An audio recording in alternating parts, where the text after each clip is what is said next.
Hi friends, welcome back our channel. இப்போ பேர்லாங்காரைக்கால் நான் போட்டிருப்பேன். பேர்லாங்காரைக்கால் பாதை பொறுத்த வரைக்கும் 100% தண்டவாள பணிகள் முடிந்தது, அவ்வளோதான். அதாவது தண்டவாள பணிகள் முடிச்சாச்சு. இனி அடுத்த பணிகள் இருக்குது, சரிங்களா? அது ஃபஸ்ட்டு இப்போ இப்போ என்ன வேலை நடக்குதுன்னு பார்த்தீங்கன்னா, நாங்கள் 5/3/2025 அன்று நேரில் பார்க்கும்போது அதை நான் வீடியோஸில் சொல்லியிருக்க மாட்டேன். நான் எல்லா இடத்துக்கும் ஃபுல்லாக பார்த்துட்டு தான் வந்தோம், ஆனால் வீடியோஸ் எடுக்கலை.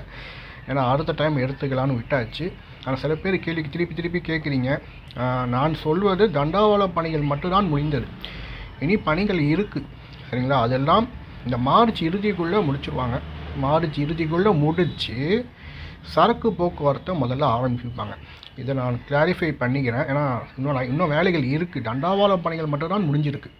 அதாவது பேரளம் காரைக்கால் இடையே 100% தண்டவாள பணிகள் முடிந்தது.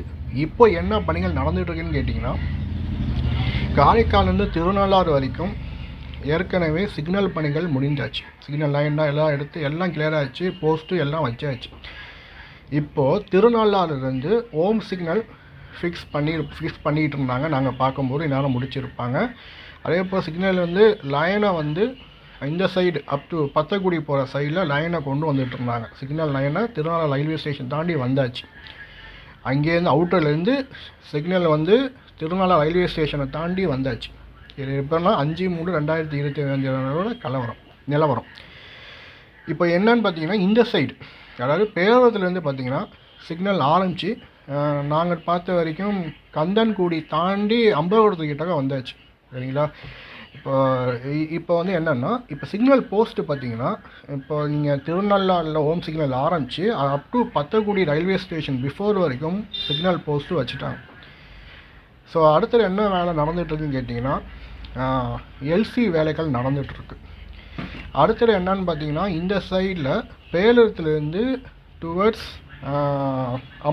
அம்பலவரத்துக்கிட்ட வரைக்கும் பத்தக்குடி ரயில்வே ஸ்டேஷன் பிஃபோர் வரைக்கும் பழைய தண்டவாளங்களை அகற்றிவிட்டு துரு ரயில் மூலயமா புது தண்டவாளம் இறக்குனாங்க, பார்த்தீங்களா? அது ஃபிக்ஸிங் வேலையானது நடந்துகிட்டு இருந்துச்சு. நாங்கள் பார்க்கும்போது பத்தக்குடி ரயில்வே ஸ்டேஷன் கிட்ட தான் வந்துட்டாங்க.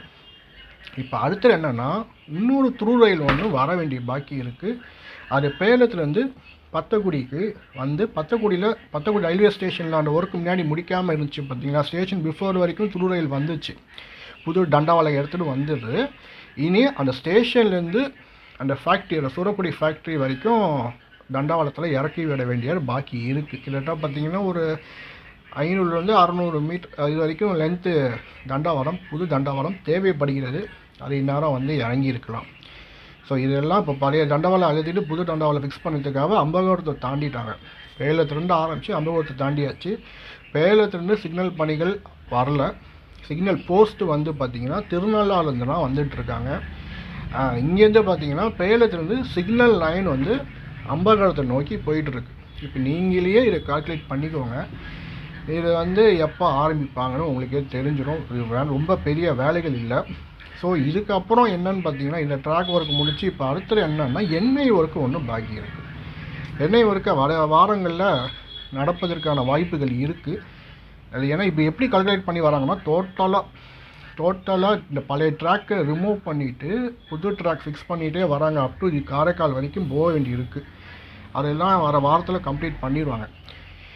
பண்ண பிறகு எண்ணெய் ஒர்க்குக்கு ஆரம்பிப்பாங்க. அதாவது பேரளத்தில் அந்த லைன் ஜாயின் பண்ண வேண்டியிருக்கு. ஃபஸ்ட்டு லைனில் மட்டும்தான் இப்போ கனெக்ட் பண்ணியிருக்காங்க டெம்பரவரியாக.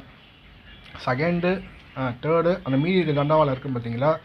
அந்த இதெல்லாம் வந்து விரைவில் எண்ணெய் ஒர்க்கு மூலயமாக இணைக்கும் பணியை விரைவில் ஆரம்பமாகும். அது நாங்கள் கேட்ட வரைக்கும் 19ஆம் தேதி இருக்குன்னு சொல்கிறாங்க. அது முடித்த பிறகு உங்களுக்கு மார்ச் இறுதியில் சரக்கு போக்குவரத்து ஆரம்பிச்சிடுவாங்க. அதில் எந்த மாற்றமும் இல்லைன்னு தெளிவாக சொல்லிட்டாங்க. பயணிகள் போக்குவரத்து தற்பொழுதுக்கு இல்லை, நல்லா புரிஞ்சுக்கோங்க. சிஆர்எஸ் நடக்கணும். சிஆர்எஸ் வந்து ஏப்ரல் மாதத்தில் நடக்கும். இந்த ஏப்ரல் மாதம் நாங்கள் கேட்ட வரைக்கும் எப்படின்னா, ஃபஸ்ட்டு பேரளம் காரைக்கால் முடிஞ்ச பிறகு பேரளம் காரைக்காலில் சிஆர்எஸ் நடைபெறுது. அதில் ரெக்டிஃபிகேஷனோடு நடைபெறுது. இது முடிஞ்ச கையோட திருவாரூர் திருத்துறைப்பூண்டி அகஸ்தியம்பள்ளிக்கும் இதே சிஆர்எஸ் டீம்லாம் அங்கே வரணும். ஸோ ரெண்டுமே ஈக்குவலாக தான் ஒர்க்கு போயிட்டுருக்கு. அதனால் உங்களுக்கு சிஆர்எஸ் என்பது ரெண்டுமே சைமல்டேனியஸாக தான் பண்ணுவாங்க. அது ஏப்ரல் மாதத்தில் நடக்கும். ஏப்ரல் நடுவில் மிடில் அல்லது கடைசி, இந்த 2 இதில் ஸ்டேஜில் தான் நடக்கும். ஸோ அதுக்குள்ளேயும் இந்த பணிகள் முடிஞ்சிடும். ஸோ நடைமேடைகள் எல்லாமே சைமல்டேனியஸாக போயிட்டுருக்கு. ஏப்ரல் மாதம் சிஆர்எஸ் முடிஞ்ச பிறகு சரக்கு போக்குவரத்து மீண்டும் ஆரம்பிப்பாங்க. எலக்ட்ரிக் இதெல்லாம் ஆரம்பிப்பாங்க. இப்போ மார்ச் மாதம் பொறுத்த வரைக்கும் டீசலில் இயக்குவாங்க.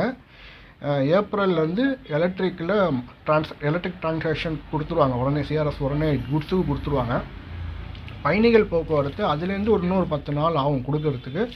மே மாதம் தான் இதுக்கான ஆணையம் வரும்.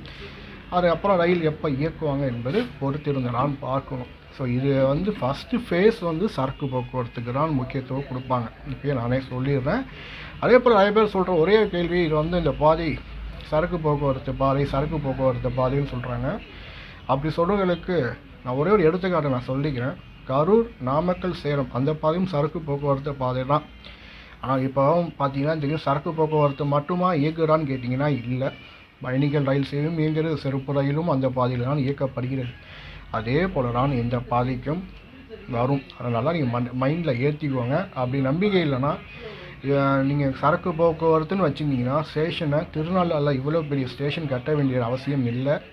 அம்பகோரத்தில் இவ்வளோ பெரிய 2 ஃப்ளோர் ஏறி ஸ்டேஷன் கட்டணும்னு அவசியம் இல்லை. ஏதோ கடமைக்கு ஒரு இடம் போட்டு அவங்க முடிச்சிருக்கலாம். அப்படி முடிச்சிருந்தாங்கன்னா நம்மளே அது தெரிஞ்சிடும் அது சரக்கு போக்குவரத்து தான்னு. அவர்கள் பயணிகள் போக்குவரத்துக்கும் முக்கியத்துவம் கொடுக்குற காரணமாக தான் இந்த வேலைகள், அதாவது ரயில் நிலையங்களில் இவ்வளோ முக்கியத்துவம் கொடுத்துருக்காங்க. போய் பாருங்கள், பார்த்துட்டு சொல்லுங்கள். புரியுதா? இது திருப்பி இதையே நீங்கள் சொல்லிகிட்டு இருந்தீங்கன்னா கடைசியில் ஏமாற போகிறது நீங்கள் தான் இருப்பீங்க. அது ஒன்றுமே இல்லை, யாராலையும் தடுக்க முடியாது. அதனால் எல்லாம் இந்த பாதையெல்லாம் இனி வரப்போகிறது. அதனால் அதை புரிஞ்சுக்கோங்க, உங்கள் மனசை மாற்றிக்கோங்க. அப்படி இல்லைன்னா இப்படியே நீங்கள் சொல்லிகிட்டு இருக்க வேண்டியனா கடைசியில் எல்லா வண்டியும் இந்த வழியாக தான் வரப்போகிறது. ஸோ இதுதான் இந்த இப்போ நடைபெறவோட பணிகளோட விவரம். நான் மீண்டும் வர புதன்கிழமை அன்று நேரில் சென்று பார்த்துவிட்டு உங்களுக்கு நான் பதிவு செய்கிறேன். காணொளி மூலியமாக நான் பதிவு செய்கிறேன். பாருங்கள். இந்த வீடியோ பிடிச்சிருந்தா மறக்காமல் சப்ஸ்கிரைப் பண்ணுங்கள், லைக் பண்ணுங்கள், கமெண்ட் பண்ணுங்கள். ஸோ இந்த பாதி இனி தண்டவாளத்தில் 100% தண்டவாளம் முடிச்சாச்சுனால நம்மளுக்கு எந்த பிரச்சனையும் கிடையாது. இனி நான் பார்க்க வேண்டிய விஷயங்கள், வர புதன்கிழமை அன்னைக்கு நம்ம பார்க்க வேண்டிய விஷயங்கள் என்னென்னு பார்த்தீங்கன்னா, சிக்னல் போஸ்ட் எங்கே வந்திருக்கு, சிக்னல் கேபிள் எது வரைக்கும் வந்திருக்கு, இதெல்லாம் நாங்கள் ஃபோக்கஸ் பண்ணோம். இது நடுவில் வேறு என்னென்ன பணிகள் நடக்குது என்பதை உங்களுக்கு நான் லைவாகவே நான் காமிக்கிறேன் வர புதன்கிழமை அன்னைக்கு. அதனால் புதன்கிழமை அன்னைக்கு ஷார்ட்டான வீடியோஸ் வரும். ஏன்னா ஆல்ரெடி நம்ம ஃபுல்லாக முடிச்சாச்சு. சேலத்துலேருந்து காரைக்கால் வரைக்கும் ஃபுல்லாக கம்ப்ளீட் பண்ணிட்டாங்க. ஸோ அதனால் நம்ம திருப்பியும் அதை போய் ஃபுல்லாக பண்ணதுக்காக நம்ம திருப்பிலாம் பண்ண வேண்டிய அவசியம் இல்லை. உங்கள் நேரத்தையும் நான் வீணடிக்கலை. இனி என்னென்ன பணிகள் நடக்குது என்பதை நான் சுருக்கமாக வர காணொலியில் நம்மகிட்ட நான் பதிவு பண்ணுறேன். அதனால் கொஞ்சம் பாருங்கள், பார்த்துப்போம். ஓகே, நன்றி, வணக்கம்.